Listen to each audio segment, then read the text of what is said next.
Të dashur teleshikues, ju përshëndes. Po fillojmë lajmet në televizionin 4+. Digjet pjesërisht tregu i fruta perimeve me pakicë në qytetin e Lushnjës. Zjarri ka rënë rreth orës 3:30 në pjesën fundore të tregut. Kanë qenë banorët e zonës ata që kanë njoftuar shërbimin zjarfikës dhe policinë, të cilët kanë bërë të mundur izolimin e vatrës së zjarrit, duke shmangur përhapjen e tij dhe djegjen e plotë të tregut, pasi mbulesa e strukturës është plastike. Rreth 25 tregtar ambulant kanë pësuar dëme të konsiderueshme, pasi produktet që ndodheshin në tezgat e tyre janë shkrumbuar plotësisht. Tezgat janë të vendosura brenda tregut, i cili ruhet me roje fizike dhe survejohet me kamera sigurie. Grupi hetimor po punon për përcaktimin e shkaqeve të zjarrit, ndërsa paraprakisht dyshohet se a mund të jetë i qëllimshëm. Edhe pse një prej kamerave të sigurisë ndodhej vetëm 3 metra larg zonës së përfshirë nga flakët, ajo nuk ka mundur të fiksojë as tipamje të autorit apo autorëve të mundshëm. Sipas të dhënave, tregtarët përdornin çadra dhe mbulesa të tjera mbrojtëse për mallrat, të cilat kanë penguar fushpamjen e kamerave. Tregtarët e vegjël kanë pësuar dëmet të mëdha në ekonominë e tyre familjare. Dëm më shumë s'ka ku të shkeme. I kemi lëvërsoj vetë, shikoj me thas, me ara jenë gjithë në tokë. Gjithë në tokin, për gjuna me atë ushqemi. Në është bërë shumë dëmi madhë. Kemi pas gjithë madhë. Ku të digjimet a lekë të tona? Gati 3 milionë sa lekë madhë. Një ndjekur, që të bëjmë në? Ndërkohë grupi emergjencave civile pranë bashkisë po vijon evidentimin e dëmeve të shkaktuara për secilin tregtar.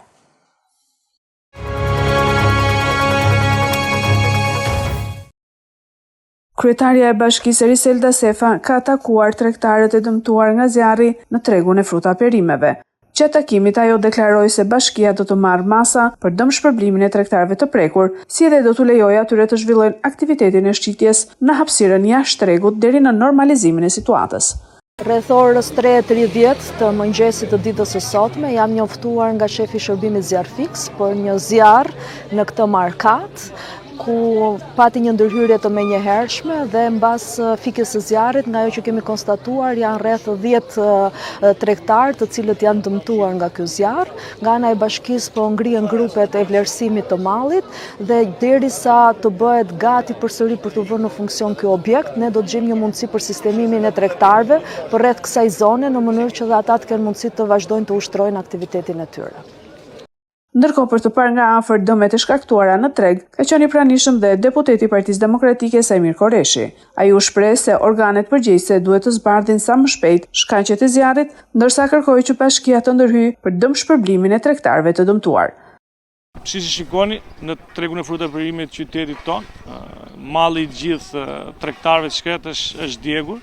Nuk dim që ka ndodhur dhe themi autoriteteve të zbulojnë sa më parë, por nga informacionet e para është për një shkëndi zjarri on peshor ose në Karikus. Megjithatë, një pakujtësi e vogël shkakton dëm tek të gjithë tregtarët.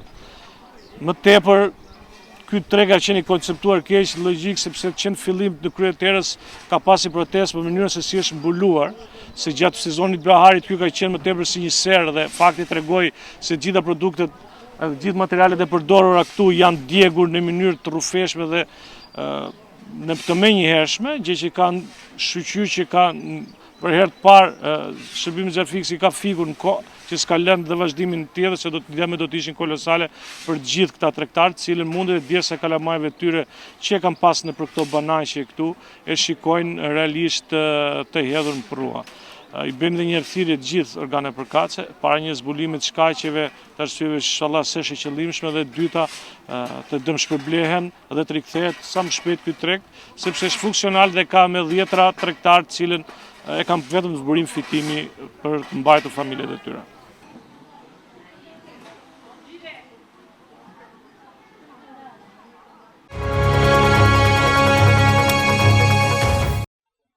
Rolando Maran do të jetë trajneri i ri i Shqipërisë për 2 vitet e ardhshme. Zyrtarizimi ka ardhur paraditën e sotme, kur në një konferencë për shtyp është larguar Silvinho dhe është prezantuar trajneri i ri.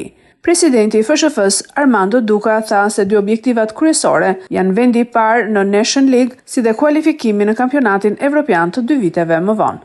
Kam bindjen e plot që kemi bërë zgjedhjen e dur, kemi zgjedh profilin e dur për ekipin kombëtar në momentin dhe kohën e dur, duke pas parasysh eksperiencën e tij në trajnim, siç e thash prej më shumë se sa 25 vjetësh me ekipe dhe le të themi kultura të ndryshme nacionale italiane në serinë A dhe në ekipet tjera, duke pas parasysh këtë eksperiencë, këtë profil, këtë kulturë sportive të zotit Maran, jam shumë i bindur që kemi bërë zgjedhjen e dur, kam besimin e plot që do ta ndihmoj ekipin kombëtar për të ecur përpara, për të performuar më mirë dhe për të pas rezultatin e merituar.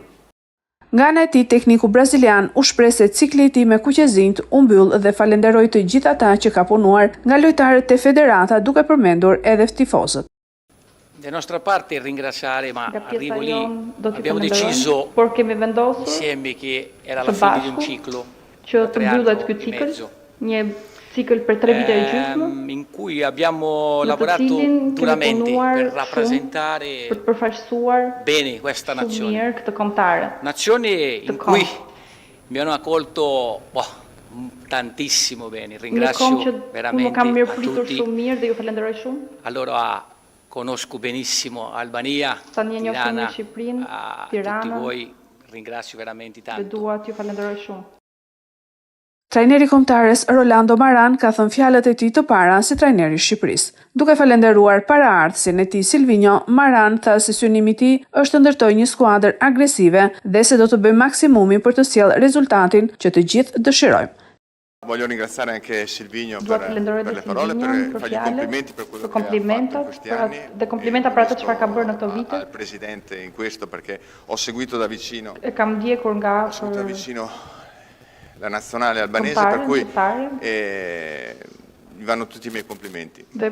Questo, tornando invece a prima, e la promessa è quella di cercare di trasferire quello che è il vostro carattere, quello che è il vostro essere, questo amore per questa maglia, per questa nazione, cercare di trasferirlo in campo dando tutto me stesso e cercando di far dare tutto alle persone che lavoreranno con me, dal mio staff ai giocatori a tutte le persone che conoscerò adesso qui in federazione. Per cui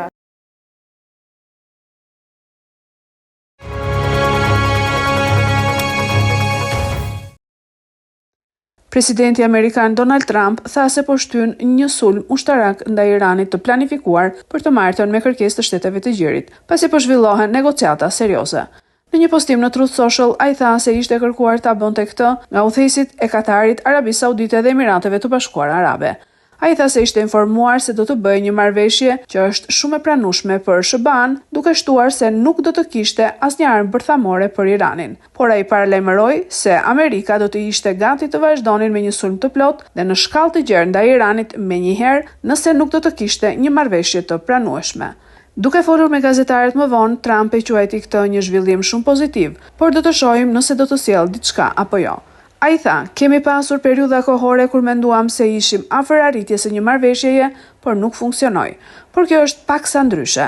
Trump tha se dukej se kishte një shans shumë të mirë për një marrëveshje me Iranin, duke shtuar, nëse mund ta bëjmë këtë pa bombarduar ata me gjithë forcën tonë, të isha shumë i lumtur. Një komandant i lartë ushtarak iranian e paralajmëroi Amerikën të mos bënte gabime strategjike dhe llogaritje të gabuara përsëri. Njoftimi i fundit i Trump për Iranin vjen mes një rënjeje të vlerësimit të tij të miratimit, ndërsa sondazhet tregojnë se lufta është gjithnjë më pak e mbështetur në vend. Rreth 64% e votuesve besojnë se ishte vendim i gabuar të shkonin në luftë me Iranin, sipas një sondazhi të New York Times, të publikuar të hënën. Sondazhi zbuloi gjithashtu se vetëm 37% e votuesve miratojnë performancën e punës së Trump si president.